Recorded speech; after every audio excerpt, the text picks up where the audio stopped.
Welcome to the channel, everyone. I'm Skratch. This is another Dragonheir Silent Gods video. The endgame boss is finally here, guys. We gotta fight the Mekkatorque. Now, this boss is actually amazing. So much better comparing it with the one from Season 1. And I'm super excited to dive into it and share some strategies with you guys. This video is sponsored by Dragonheir, so I just want to say a big shout out to them for sponsoring today's video. And if you guys haven't tried Dragonheir Silent Gods just yet, now is the perfect moment. Season 2 is in full swing. We have the Echoes of the Sleepless event active, which is the second phase of the Dungeons and Dragons collaboration event. Introducing two new powerful mages joining the Dragonheir universe, Mr. Aumar and Semester.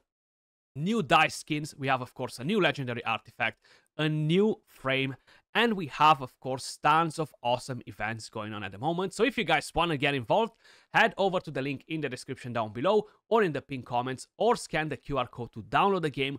Using my link like this, you get to help and support the channel as well. But let's fight the Mekkatorque, guys.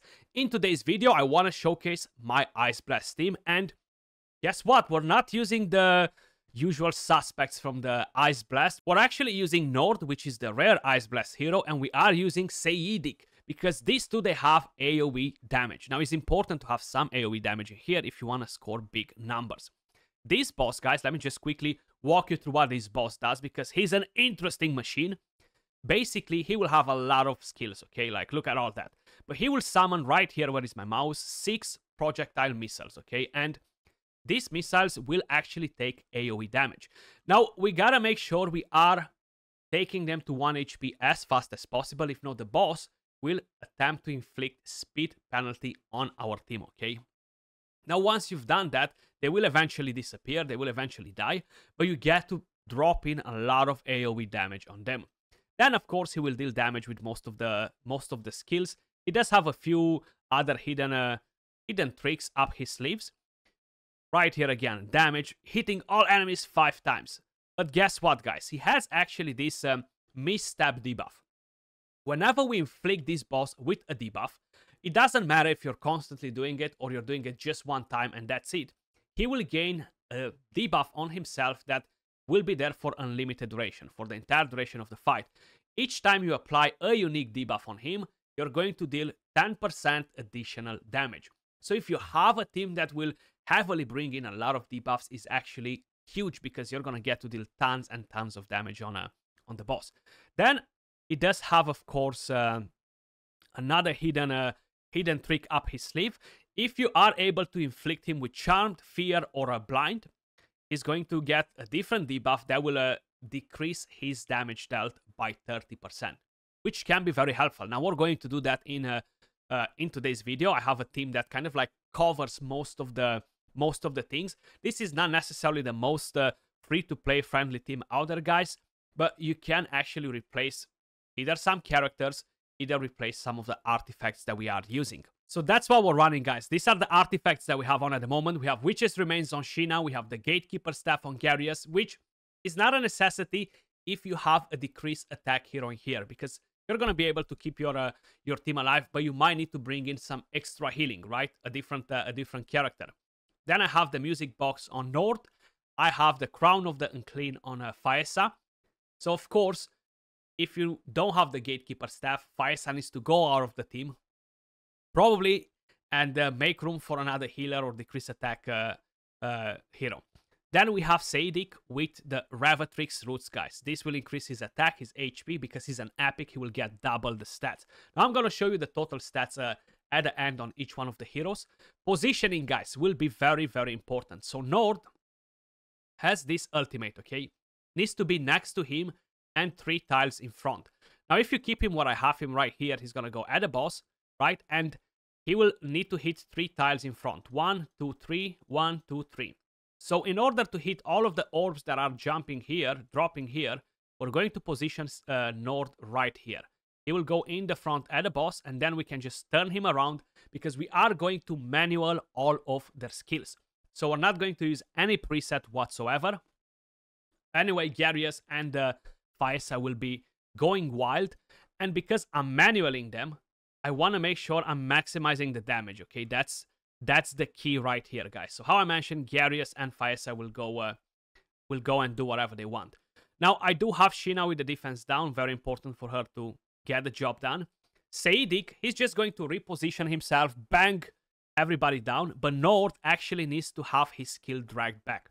You see how we're doing it? We're literally just turning him behind him, and he's going to hit everything in his way. Just like that, we have the critical hit on every single one of them, so we don't have to worry about the boss trying to put recharge speed penalty on our team. And yeah, Seidik is doing absolutely insane damage. Nord following him as well, though. So it's definitely a pretty interesting combo right here. Good damage too. So let's put her defense down on, hopefully. Let's put Seidik to drop in, and then we go with Nord again. Backwards, bang, hit everybody. Turn back around and continue to smack the boss, you know. That's how it goes, basically. That's how it... Oh, Seidik did not use his ultimate. I missed that. Okay. I thought that I clicked on it. You need to be really spot on with it, guys, because, yeah, it's not the most fun thing to manual a lot of these teams, especially if you're going to do all 6 of them on manual. It's going to be quite a bit of pain. I am not planning to do that, that's for sure.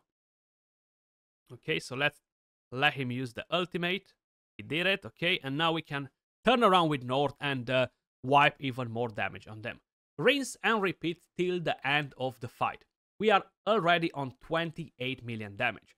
Now, usually I am running the Pipe Org on Faesa, which will give more attack to some of my characters, not all of them, of course, because it's only 2 range heroes. But that actually helps me to increase my damage a little bit, you know. So I won't be saving this run regardless, even though we are doing pretty good damage. I'm expecting this to get us close to approximately 160 million. Again, he did not use his ultimate, man. I feel like I'm clicking too fast. I'm clicking too fast on his ultimate to start it and to put it off, and that's why. I could just do it on manual myself instead, you know, and just target the area with him too. That might be helpful. So you're doing your job, put the defense down, turn him around. And I'm going to do the same with him. I'm going to turn him around here and get the damage from him as well. There we go. And that's safer. That's safer like this because I'm making sure I'm not misclicking. But we are looking pretty good. 2 minutes and 30 seconds in, 50 million damage already. We have Nord with 20, Seidik with 19. Of course, Seidik is left behind a bit because we missed 2 of his ultimates, which is a shame. We lost quite a bit of damage in there. That's why I said it's not that fun to manual this all the time, you know. Definitely not that fun. Okay, but at least like this, we're not missing on it if I'm positioning them all the time myself, you know. With Seidik, it's easier to just double tap his skill because he is able to target the enemies himself. I don't have to actually do it myself. But either way, we recover some of the lost damage in there. And who knows? Who knows? We might even get close to 170 with the pipe org on them, you know. That might be quite helpful. The Seidik will drop in a lot of damage. Like, look at that. Very good damage, you know. 70 million damage, and we are 2 minutes and 3 minutes and 30 seconds in. Sorry. Definitely not bad. Now the boss, guys, will have all these debuffs on damage reduction, and mainly because we landed a lot of unique debuffs on him. We have recharge speed penalty. We have other debuffs that are landing on the boss, including blind. We have the debuff from Paesa's passive that drops in on the boss too. And then, because we are putting the blind on the boss, he will actually get a debuff that will make him deal less damage too, you know, which is actually very helpful. 4 minutes in with 83 million damage. So we can definitely drop 170 million with the org on my team. And without messing up any of the AoEs like I've done it with Seidik before, 100% I could potentially reach 170 million like this. I'm pretty positive, yeah. Pretty positive.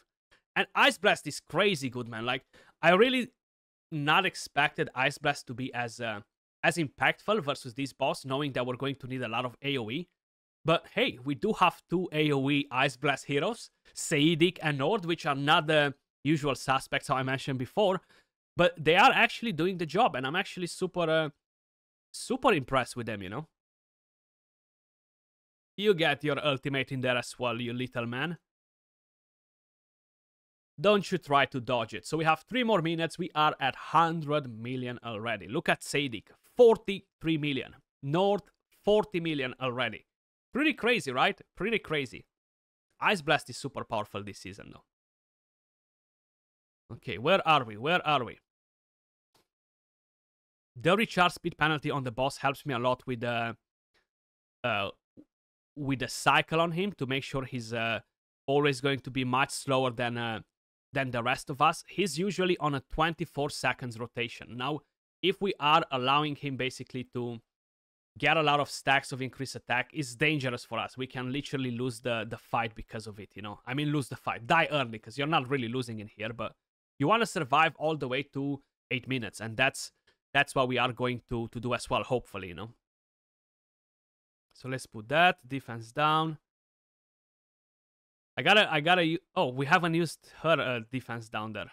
You see, I clicked on it, but I clicked too fast on deactivating it again, and that stopped it from using it. So yeah, I'll definitely be running this again. I'll definitely be running this again to make sure I'm maximizing the damage and I'm avoiding doing these mistakes. Right now I'm recording, I'm talking with you guys at the same time, so it is making it a bit more hard, you know. It's putting a lot of pressure on me because I wanna get some good damage. But there we go, Sheena, get the job done. Use that ultimate. Seidik, use that ultimate too. And Nord, come in and do it. Beautiful. We don't want to have any recharge speed penalty on any of my heroes. It's not really going to affect my damage dealers a lot anyway, because I'm manualing their skills and I have plenty of time to bring them back on. If I would not use the ultimate skills on the side minions, guys, I won't be getting much more damage, because versus the boss, we're really not doing a lot of damage, you know, and the battle skill is what deals a lot of damage from these heroes anyway, versus bosses. So having the ultimate to be saved for the side minions is actually great, you know, because we are getting a lot of AoE damage like that. Look at that. We are at 146 million damage with 1 minute left. Sorry. Hopefully nobody will die early. Hopefully we're gonna be spot on right here. The boss does deal a bit of extra damage now. Garrus still has a bit of time till he's going to... Oh, that was so close. My Seidik literally almost died there. Not going to lie, I was actually scared for his life. Garrus, come on. Come on, Garrus. 154 million damage. We already beat our best score with this team, which was 150 million. But of course, that was on full auto. I did not manual anything. Okay, we still going. Ah, no, he died. He died. Okay, I was like, okay, maybe we're still going for a little longer. Clearly, not good enough. He died a bit early. I need to check if I can improve something on him, you know? That might help us. That might help us. But either way, 163 million damage, guys, with an Ice Blast team. Not expected, I'll be honest. I thought that if I'll be using something else, I'll be having a much better performance. And I'm actually super impressed with this team. Let me know what teams are you guys planning to use so far. I'll be doing tons of different videos for these guys, tons of different teams, and let's check the total damaging here. Sheena with 21 million. We have, of course, Nord with 64 million damage from a rare hero. And we have Seidik with 67. Now, this could have been 170 plus million if I was using all the ultimates, if I was not messing up any of my misclicks. It would have been much better. So I definitely think I can get a much better result overall. And just a very quick intermission, guys. I ran again another time, and I used the pipe organ this time around. Now, I didn't thought about it before, but the small version of defense down, the Crown of the Unclean, will be an additional debuff, which will give us 10% extra damage. You know, I still ran the entire fight here because I wanted to see the difference.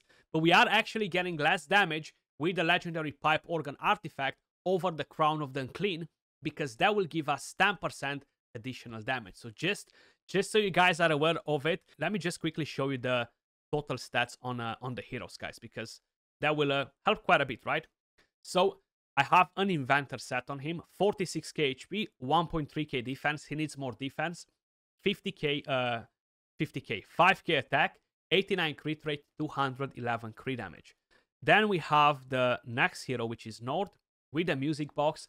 He has 58k HP, 1.4k defense, 4.2k attack, 96 crit rate, 154 crit damage. And of course, no skill haste or anything like that, which is not really going to make much of a difference, only for the battle skill. Then we have Garius. He is on an Ancestral Protection set, 76k HP, 4.6k defense, and the rest doesn't really matter. He has 60 skill haste from the artifact. Then we have... who else we had in the team? We had Faesa and we had Sheena. Sheena with the Witch's Remains on a Gambler set, and she has 47k HP, 1.8k defense, 4k attack, 88 crit rate, 126 crit damage. And Faesa, which should be somewhere right here at level 99, with the Crown of the Unclean on a Serial set. The Serial set will give us increased attack, guys. Okay, so keep that in mind. You're going to get increased attack whenever you're gonna land a debuff with the ultimate skill. And these are the total stats: 4k attack, 4.6k, 46k HP, 2k defense, a bit of skill haste, 300 accuracy. That's a lot of accuracy on her. I'm not even sure why I have so much, but I definitely do not need so much accuracy. That was all for today's video, guys. Let me know in the comments down below, what teams are you guys planning to use? Have you tried your Ice Blast team just yet? I'm actually definitely very impressed with this. I will be running this team 100%. I'm just trying to min-max the damage for it. But big shout out to Dragonheir for sponsoring today's video. And if you guys want to get involved, head over to the link in the description down below, or in the pinned comment, or scan the QR code you see on the screen. And appreciate every single one of you guys watching. I'll catch you all in the next one. Peace.